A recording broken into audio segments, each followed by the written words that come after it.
Guess who's done with their second year of college? It's me, baby. It's me. So I finally moved back into my childhood house for the summer. So I have a lot of stuff everywhere, but obviously the first thing I did was take all of that manga that I've collected over the course of the school year, and I've kind of shoved it into where it needs to be. So I thought now would be a perfect time to actually go over what type of manga I've collected, because I always post about like, oh my god, I got this new manga, this new deal on manga.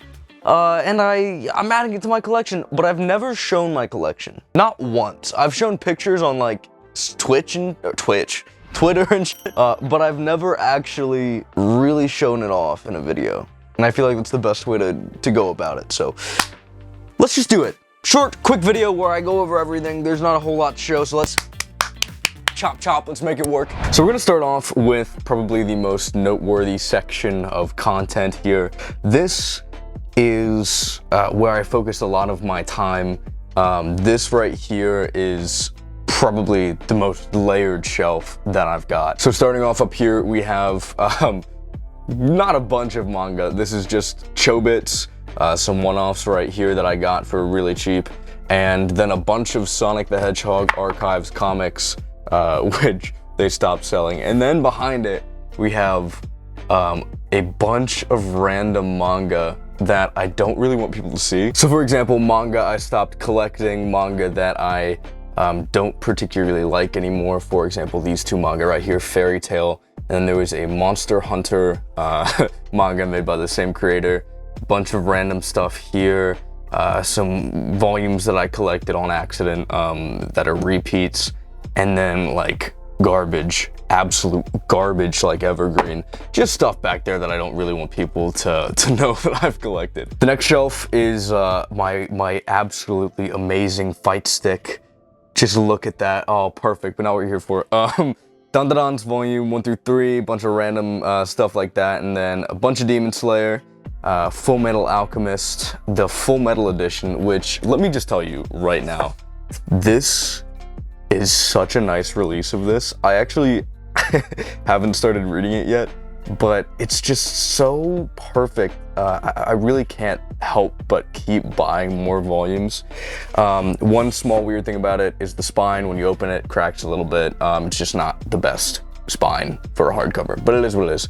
And then we have a lot of Naruto. I don't think I've bought a single one of these volumes new. You can kind of tell with the changing colors on the spine, but then I have a bunch of My Hero Academia all the way up to, I think, about like 24, and then I have 25, and then I'm missing 26, and I have like 27 or something. I don't know if that's exactly right, but it's something around that.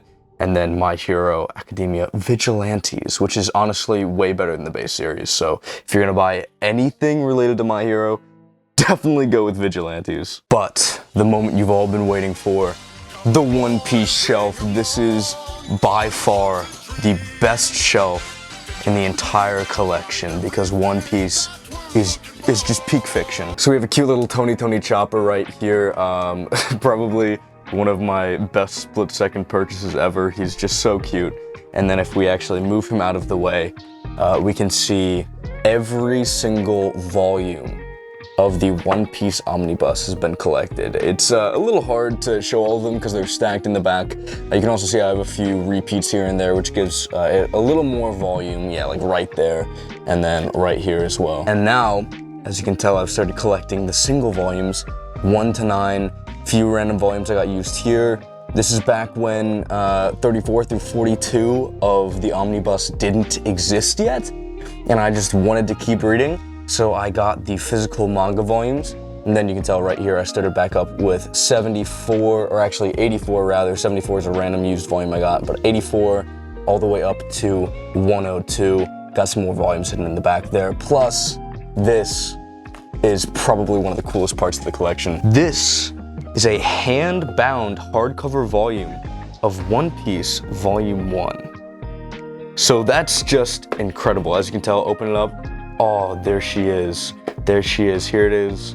This was actually hand-bound by my brother with like these little golden things on the side. I don't know. It's so sick. And then I also have the One Piece Color Walk compendiums, or at least a few of them in the back. I'm missing one of them, but I'll get it Eventually. I don't know, they're kind of pricey. Moving on to probably the most visually impressive part of my collection is this big section of manga and collectibles and a bunch of stuff right here. So first, since Tears of the Kingdom just came out at the time of recording this, let's go over my little Zelda shrine shelf with a nice Breath of the Wild Link Korok right there.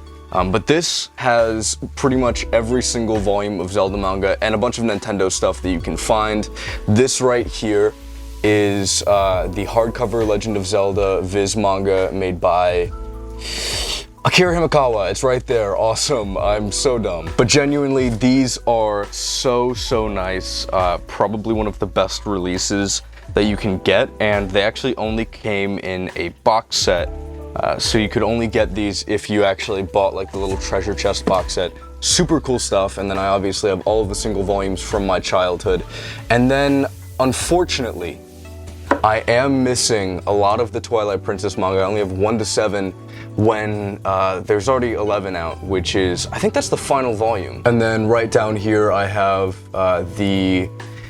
I believe they were released in like Nintendo Power or something, Super Mario and Legend of Zelda manga. And then above that, we have this random non-manga thing that I don't have to show off.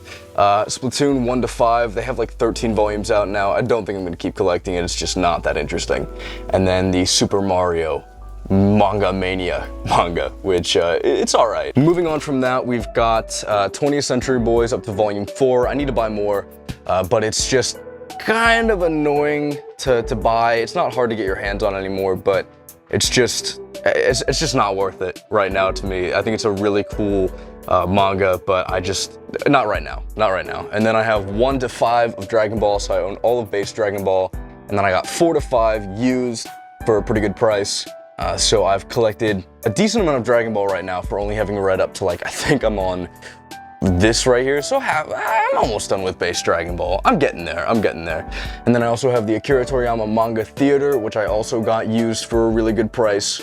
And then right here, there's this connector that holds all of these stuffed animals up, but it does kind of block that I have 1 to 11 of My Monster Secret, which is actually a really good series. I love it a bunch. And then I have 13-14, which I got used. This is a really easy series to find used, so I definitely recommend picking it up. Definitely worth your time. And then Vagabond, Scott Pilgrim, which is also not manga. Also Tales of a Samurai, not manga. Really cool though. And then here is kind of like the big boys of the collection. Right here we've got volume 1 and 2 of the complete collector's edition of A Silent Voice. I love A Silent Voice. It's probably one of my favorite manga series. I own the entire single volume collection as well as the collector's edition. And then we also have Berserk volumes 1 and 3. I got volume 3 when everything was half off at Barnes & Noble. Every hardcover was half off. So I got that pretty cheap. And then I got this at Smaller Point. So yeah, I need to actually start reading this series because it's just such a nice collection. But I just haven't gotten around to it yet. So we're still kind of behind on that. And then you can probably tell, but behind all of that, I have even more manga, so we have to pull all of this out. So starting off in the back section of this shelf, that's the word I was looking for, we have Dead Man Wonderland 1 to 6. Probably won't finish that series just because I'm not super interested in doing it. 1 to 6-ish, 5 is missing of Yu-Gi-Oh! Really liked that series for a good while until it actually became about the card game, then I lost interest. A lot of Pokemon manga, don't have the complete thing, but I do have these really neat best of manga, which actually go for quite a lot now. I think it's about $40 each, and they're really nice to have in my collection, along with the single volumes of Red and Yellow as well. Some One Punch Man right there, didn't collect too much of it, as well as Bakuman, some Fire Force, perfect. Moving forward, we've got a little bit more of One Punch Man, some Defrag, a bunch of random stuff that I just kind of never continued collecting. Some random volumes of Pokemon Adventures right there that I got when I was a kid, as you can tell by the now defunct Viz Kids logo. So it's really, whatever, old stuff. More Pokemon. My entire collection of A Silent Voice, which goes behind my complete editions just because I'm built like that. and then AP exam stuff that I haven't used in a few years that I'm using as risers. So there you go, that's the back section, nothing too special. So you might be starting to notice that literally everything that's in a back section of my collection is something that I really don't care much about, or something that I don't plan on continuing to collect. I really just want to have easy access when it comes to collecting, because I don't want to have a hard time pulling out any of these volumes and then putting them back just to add a new volume to my collection. Yeah, it's too much work. So everything that's like behind something else really isn't that cool, heads up. So next up we have this little section in the back that is, as you can see, an amalgamation of things. This is a comic book, some leftover volumes that I had that I got on accident, which I really need to start selling these, because these could go for like at least $15. So 20th Century Boys Volume 2, but in Spanish, which was a fun accidental buy. And then some comics right there. Bone is real. Bone is so raw. You gotta read it. It is like a children's comic book, but still it's fun. And then I have a bunch of games right back there. This shelf just looks so sad right now because I took a lot of my games to college and they're still just chilling there for when I come back to it. So this is just a lot of the games that I didn't want to play, is really what this shelf is. Then we've got this shelf right here, which is such a weird amalgamation of things. It's kind of the shelf of things that I just couldn't fit on my other shelves. So we have Nier Automata, 1 and 2 of Rosario Vampire. This is a bunch of random stuff. We've got Persona 3 Volume 1, and then all of the, I'm gonna flex real quick, all of the Barnes & Noble exclusive, holy shit, this is hard to get out. As you can see right here, all of the Barnes & Noble exclusive Persona 5 Mementos mission volumes, which was a really, really cool buy, really cool find. So I'm really glad I own all of these and I don't just have the normal covers, because it's just Joker over and over again, which is still cool, but like, this is way cooler. Then some other miscellaneous stuff here. I actually really hate Death Note, so I'm not collecting any more of that. A Polar Bear in Love, which is really cute, but they're like $13 to $14 a volume, which is just stupid, so I'm not buying any more of those unless I find them used. And then this I see in everybody's collection, A Girl on the Shore, but it's really weird. So I don't know if I like it, but it is in my collection because I got it used. And then we've got this random, really, really, really old volume of, what is it? No Need for Tenchi, which I've heard really good things about. You can tell it's super old because if you look right here, it says Viz graphic novel and doesn't even have a Viz logo. So it's not like Viz Kids, it's older than Viz Kids. So I got these for really cheap. I got it for 50 cents a piece. So obviously I had to do it.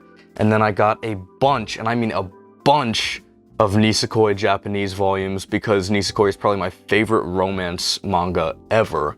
So I have 1 to 13, and then behind it, I don't know if I'm gonna be able to pull all these out. All right, you can kind of see it back there. Behind it is every single volume of Nisekoi in English. So we have 1 to 25, and then there's more. So yeah, right there by Death Note, ends at 25, and then we have Cells at Work Volume 1, which my friends got me, because they said I look like this guy. Right here, the white blood cell. Fucking assholes. No, just kidding, I love them a bunch, but that's why I have that one volume.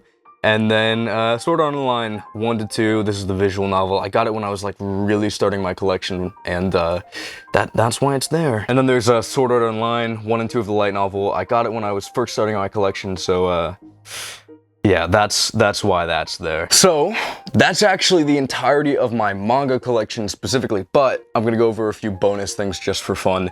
This right here is a bunch of amiibo, a bunch of random stuff that I've gotten over the years. I think one of the coolest, most recent pieces is this right here, which is the Death Egg robot figure. I always wanted one when I was a kid, so I just got a bunch of it. But yeah, you know, a bunch of Sonic stuff.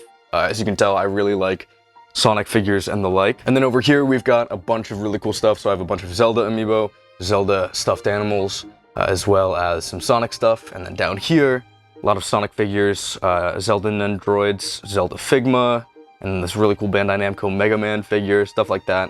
Small figures, more Sonic, you know, as usual. Zelda stuff, the Super Mario Bros. Encyclopedia, which is interestingly not super accurate, but I do have it. And then Persona and, what is it? Some dude art book, the guy who created Persona artwork, and then some more Zelda stuff, some random magazines I got, and then a lot of the Sonic the Hedgehog IDW comics, their collector's edition, which is really, really cool. And then a bunch of comics that I've just collected over the course of a few years, and like a Super Mario Odyssey guidebook that I got for really cheap. So yeah, that's kind of the last shelf on this huge section right here. And that really completes the entirety of my manga collection. I hope you enjoyed looking at it, seeing what it is. I feel like I talk about it all the time, so I actually had to show off what I've got. I wanted to make this super quick and really just, you know, streamline, cut the bullshit. So hopefully it was interesting to watch. What was I saying? I don't know. I suck at outros. I'll catch you in the next video I make. Bye.